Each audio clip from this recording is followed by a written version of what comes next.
आजादी के 5 दिन बाद 20 अगस्त 1947 को संविधान सभा फिर मिली, जहां एक तरफ स्वतंत्रता मिलने की खुशी थी, वहीं कई शिकवे शिकायतें भी सामने आने लगी। अब संविधान सभा के आगे नई गंभीर चुनौतियां थी। वह देश के लिए नए कानून बनाने बैठे थे। 20 अगस्त के इस सेशन में संविधान को बाकायदा लिखित रूप देने की दिशा में काम शुरू किया गया। तय किया गया कि संविधान सभा के constitutional adviser sir Benegal Narsing Rau सभा में पेश प्रस्तावों और कमिटीज की रिपोर्ट के आधार पर संविधान का एक ड्राफ्ट तैयार करेंगे। इस ड्राफ्ट को देख और परख कर उसे सही रूप देने की जिम्मेदारी थी ड्राफ्टिंग कमेटी की, जिसके अध्यक्ष चुने गए थे डॉक्टर भीमराव अंबेडकर। अब उन्हीं को तय करना था कि भारत के बाशिंदों के बुनियादी हक क्या होंगे, कितने होंगे और कैसे होंगे। बरसों पहले 1931 के रांची कांग्रेस अधिवेशन में पंडित जवाहरलाल नेहरू ने हर हिंदुस्तानी के मौलिक अधिकारों की बात सामने रखी थी। संविधान सभा ने फंडामेंटल राइट्स को लेकर आजादी से पहले ही सन 1947 में एक समिति बनाई थी। समिति लगातार 10 बार मिलती रही ताकि फंडामेंटल राइट्स को लेकर एक साफ तस्वीर सामने आ सके। संविधान में उन अधिकारों को सूचीबद्ध किया गया जिन्हें सुरक्षा देनी थी और उन्हें मौलिक अधिकारों की संज्ञा दी गई, और यह तय किया गया कि भारत के हर नागरिक को कहीं भी जाने आने, रहने बसने, जायदाद खरीदने और नौकरी काम व्यवसाय करने की पूरी आजादी होगी। यूं एक एक करके बराबरी, आजादी, संस्कृति और शिक्षा, शोषण के विरुद्ध और संवैधानिक सुरक्षा के अधिकार हर नागरिक के अधिकारों में जुड़ते चले गए। यह अधिकार भारतीय संविधान के 3 भाग में वर्णित हैं। यह अधिकार सामान्य स्थिति में सरकार द्वारा सीमित नहीं किए जा सकते। जैसा कि नाम से स्पष्ट है, मौलिक अधिकार अत्यंत जरूरी हैं और इसीलिए उन्हें संविधान में सूचीबद्ध किया गया है और उनकी सुरक्षा के लिए विशेष प्रावधान बनाए गए हैं। वो इतने महत्वपूर्ण हैं कि संविधान स्वयं यह सुनिश्चित करता है कि सरकार भी उनका उल्लंघन न कर सके। मौलिक अधिकार हमारे अन्य अधिकारों से भिन्न है। जहां साधारण कानूनी अधिकारों को सुरक्षा देने और लागू करने के लिए साधारण कानूनों का सहारा लिया जाता है, वहीं मौलिक अधिकारों की गारंटी और उनकी सुरक्षा स्वयं संविधान करता है। सामान्य अधिकारों को संसद कानून बनाकर परिवर्तित कर सकती है, लेकिन मौलिक अधिकारों में परिवर्तन के लिए संविधान में संशोधन करना पड़ता है।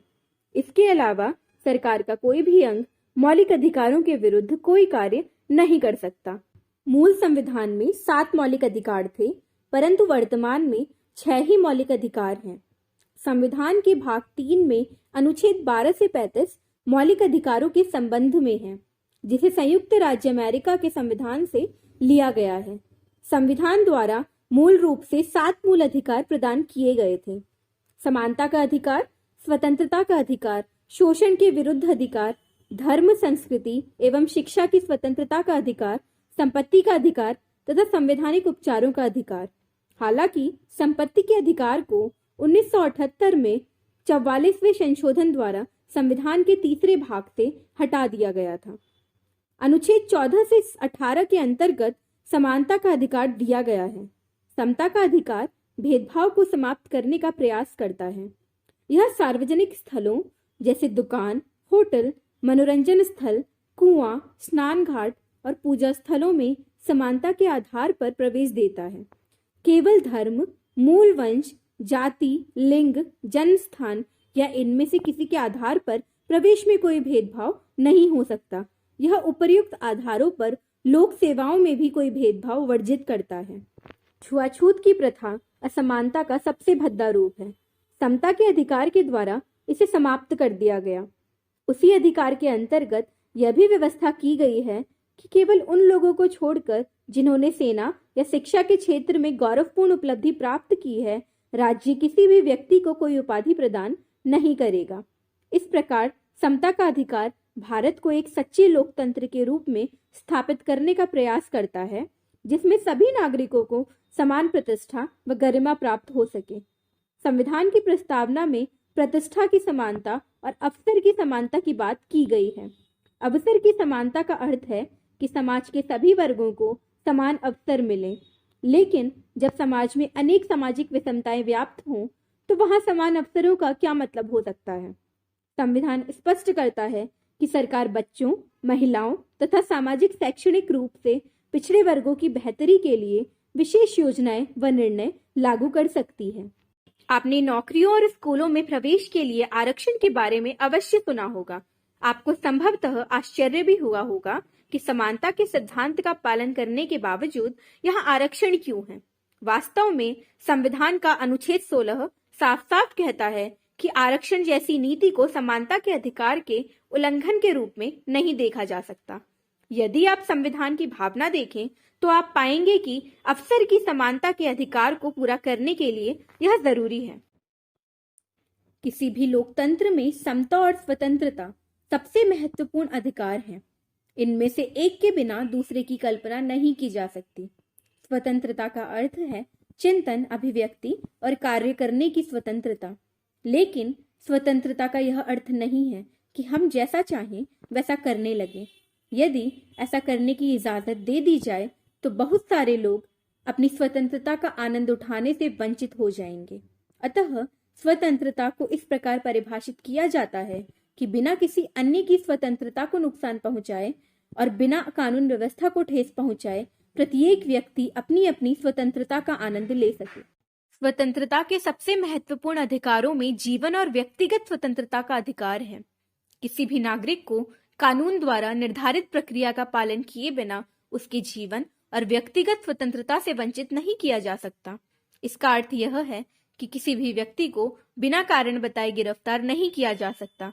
गिरफ्तार किए जाने पर उस व्यक्ति को अपने पसंदीदा वकील के माध्यम से अपना बचाव करने का अधिकार है। इसके अलावा पुलिस के लिए यह आवश्यक है कि वह अभियुक्त को 24 घंटे के अंदर निकटतम न्यायाधीश के सामने पेश करे। न्यायाधीश ही इस बात का निर्णय करेगा कि गिरफ्तार उचित है या नहीं। इस अधिकार द्वारा किसी व्यक्ति के जीवन को मनमाने ढंग से समाप्त करने के विरुद्ध ही गारंटी नहीं मिलती, बल्कि इसका दायरा और भी व्यापक है। सर्वोच्च न्यायालय के पिछले अनेक निर्णयों द्वारा इस अधिकार का दायरा बढ़ा है। सर्वोच्च न्यायालय के निर्णय के अनुसार इसमें शोषण से मुक्त और मानवीय गरिमापूर्ण जीवन जीने का अधिकार अंतर्निहित है। न्यायालय ने माना कि जीवन के अधिकार का अर्थ है कि व्यक्ति को आश्रय और आजीविका का भी अधिकार हो, क्योंकि इसके बिना कोई व्यक्ति जिंदा नहीं रह सकता। अपने संविधान के अनुसार प्रत्येक व्यक्ति को अपनी पसंद के धर्म का पालन करने का अधिकार है। इस स्वतंत्रता को लोकतंत्र का प्रतीक माना जाता है। इतिहास गवाह है कि दुनिया के अनेक देशों के शासकों और राजाओं ने अपने अपने देश की जनता को धर्म की स्वतंत्रता का अधिकार नहीं दिया। शासकों से अलग धर्म को मानने वाले लोगों को या तो मार डाला गया या विवश किया गया कि वे शासकों द्वारा मान्य धर्म को स्वीकार कर लें। अतः लोकतंत्र में अपनी इच्छा के अनुसार धर्म पालन करने की स्वतंत्रता को हमेशा एक बुनियादी सिद्धांत के रूप में स्वीकार किया गया है। हमारा संविधान मानता है कि विविधता हमारे समाज की मजबूती है। अतः अल्पसंख्यकों का अपनी संस्कृति को बनाए रखने का अधिकार एक मौलिक अधिकार है।